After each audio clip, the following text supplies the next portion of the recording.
అట్లాగా అమ్మేసుకుంటున్నారు అన్నటువంటి పాయింట్ చెప్పడం కోసం. అంతే. అట్టయితే ఈ గూడెంలో నుంచి ఎందుకు తీసుకెళ్ళి ఇవ్వడం? అదే కదా, ఈ గూడెంలో తీసుకెళ్లరు కదా. అక్కడ రేషన్ షాప్ ఓడి దగ్గర నుంచి కొనుక్కోవచ్చు, లేదా ఆ ఎండియు వెహికల్ వాళ్ళే అమ్ముతున్నారు కదా, జనమే అమ్ముతున్నారు కదా, అదే తీసుకెళ్ళి అమ్ముకోవచ్చు కదా.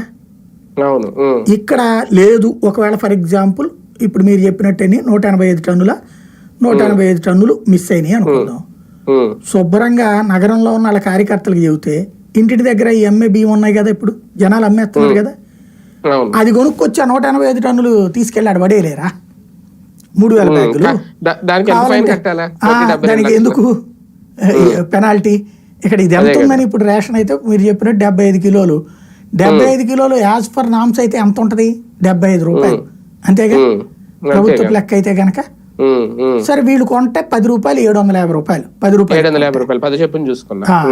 ఈ బస్తాలు కొనేసి అక్కడ పడేయచ్చు కదా.